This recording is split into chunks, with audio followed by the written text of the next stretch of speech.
Olá, meus amigos. Na aula de hoje nós vamos estudar um dos mitos mais importantes da antiga Mesopotâmia, chamado o Atrahasis. O nome pode ser pronunciado Atrahasis ou Atrahasis. Em geral, ele é entendido como extremamente sábio ou muito sábio. Atrahasis é o personagem humano principal dessa narrativa, especialmente da parte do dilúvio. Essa aula será então dedicada apenas ao mito de Atrahasis.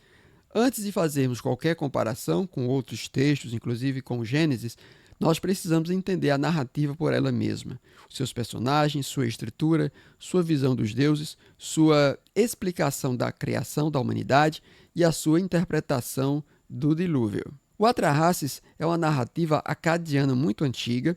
Ela reúne temas fundamentais do pensamento mesopotâmico: o trabalho, a revolta dos deuses menores, a criação dos seres humanos, o crescimento populacional, o incômodo causado pela humanidade, né? As tentativas divinas de controlar os homens e, por fim, o grande dilúvio. Por isso, o Atrahasis não é apenas um mito sobre o dilúvio, ele é também uma narrativa sobre a origem da humanidade e sobre o lugar do ser humano dentro da ordem dos deuses. Vamos começar então pela cena inicial. No começo da narrativa, antes da criação dos seres humanos, quem trabalha são os deuses menores. Esses deuses eles são chamados de Igigi.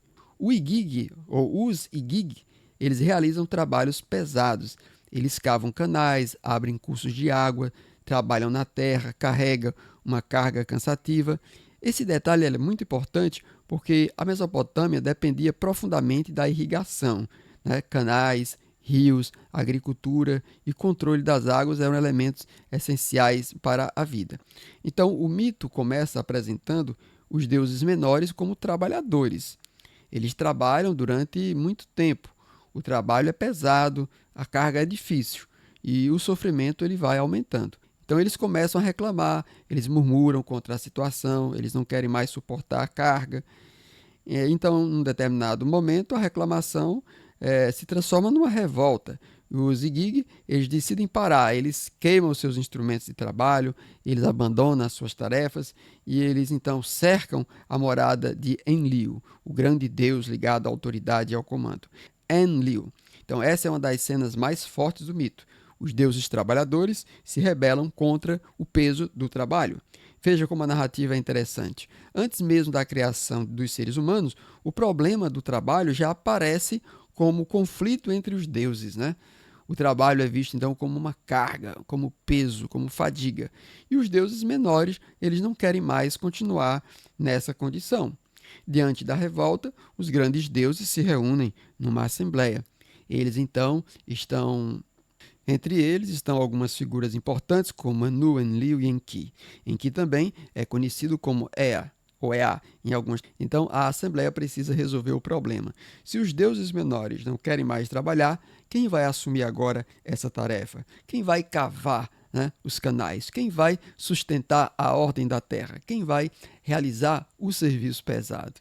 Então é nesse ponto que surge a grande solução do mito: criar o ser humano.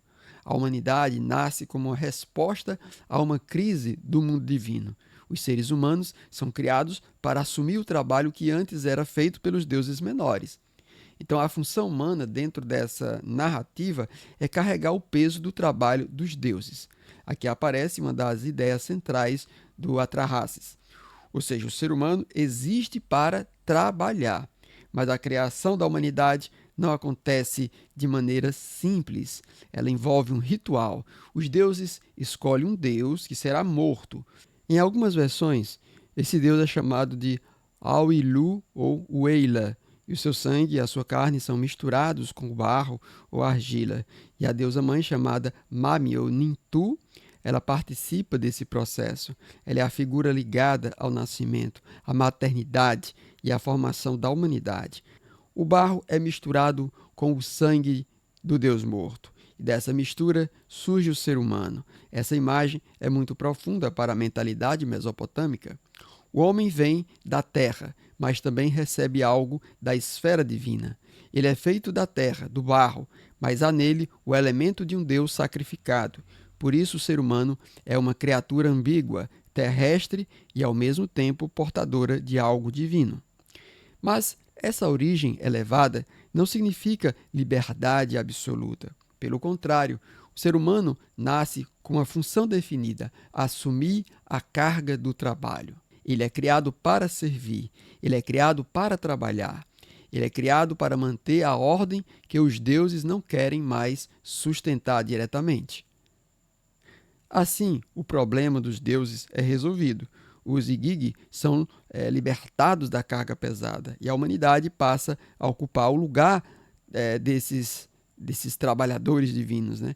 Então, depois da criação dos seres humanos, a narrativa avança, a humanidade começa a se multiplicar, as pessoas aumentam em número, a população cresce, a vida humana se expande. E com esse crescimento surge um problema: o barulho.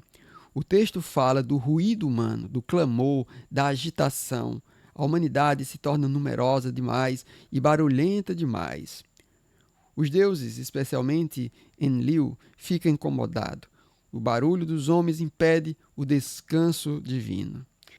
Esse ponto parece estranho para nós hoje, mas é muito importante dentro da narrativa. No imaginário mesopotâmico, os deuses eles podem ser incomodados pela humanidade. Eles sentem perturbação, eles reagem ao excesso humano, né? Então a população ela cresce, o ruído aumenta e a ordem precisa ser controlada. Então Enlil decide reduzir ou controlar a humanidade. A primeira tentativa é a peste. Enlil envia uma praga contra os seres humanos. A doença se espalha, o sofrimento cresce e a humanidade começa a ser diminuída. Mas Atrahasis, o homem sábio, tem relação especial com Enki. Enki é o deus da sabedoria, da astúcia, das águas profundas, e ele é muitas vezes aquele que encontra os caminhos, soluções, meios de preservar a vida. Atrahasis, né, o sábio, ele busca orientação. Enki, então, ensina uma estratégia para conter a praga. Em vez de continuar oferecendo culto a todos os deuses da mesma forma, os homens devem concentrar as suas oferendas na divindade ligada à peste. Deste modo, a praga é interrompida. A humanidade, então, sobrevive a essa grande praga, mas o problema não acaba. Depois de um tempo, os homens voltam a se multiplicar. O barulho volta a crescer.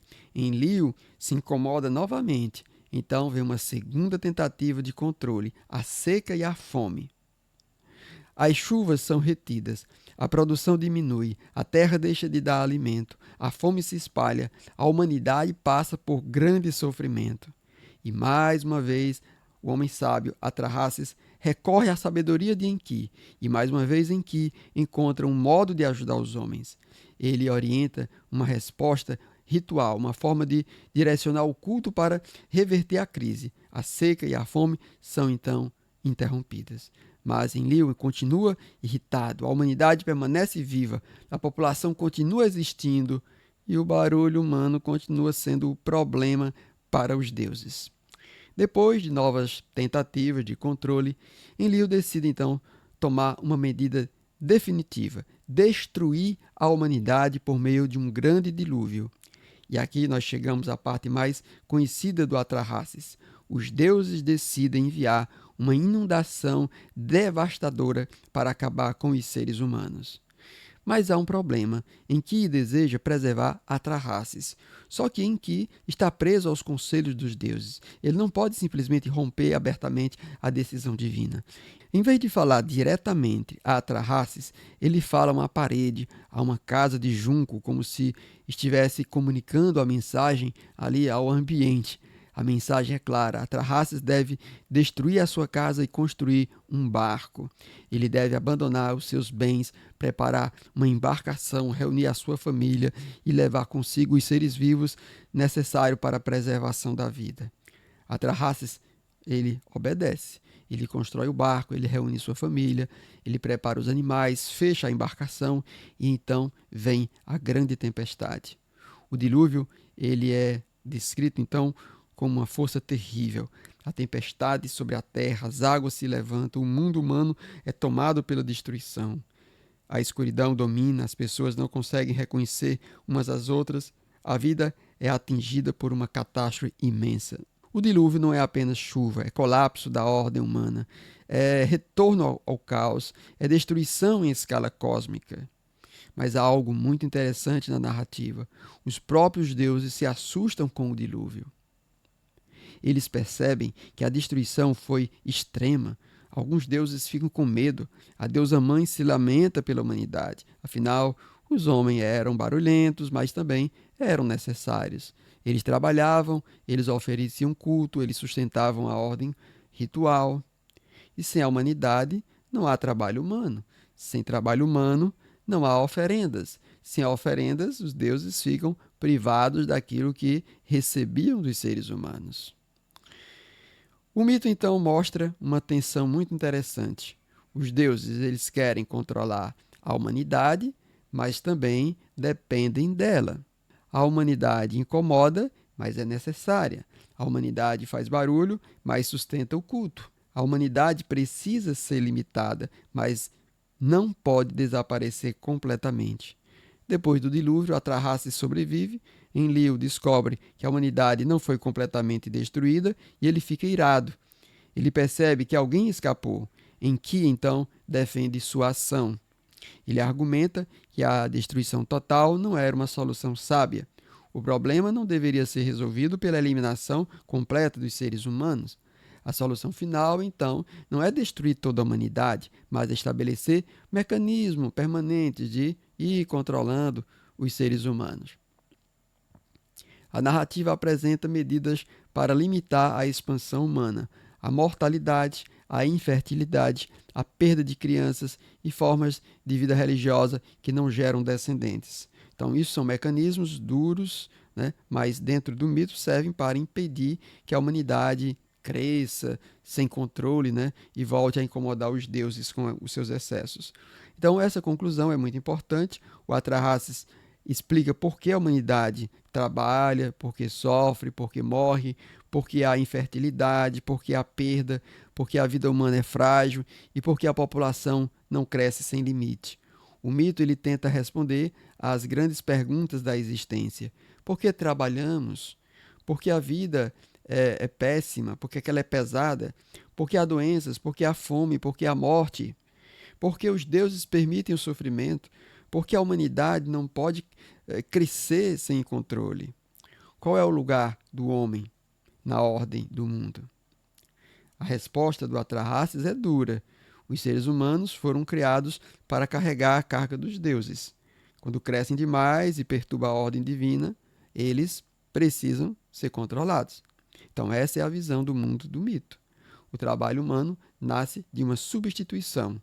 Os homens eles ocupam o lugar dos deuses trabalhadores. A vida humana nasce de uma mistura, barro e sangue de um deus. A multiplicação humana se torna então um problema porque ela gera ruídos, barulhos, excessos, perturbação. E as catástrofes elas aparecem como os meios de controlar esse crescimento da humanidade. O dilúvio aparece como tentativa extrema de destruição e a ordem final é mantida, né, por limites impostos à vida do ser humano. É isso, pessoal. Chegamos ao final dessa aula e até a nossa próxima aula, quando continuaremos estudando mais um mito. São 4 mitos babilônicos. Depois nós iremos, então, aprofundar nosso estudo do Gênesis. Até lá!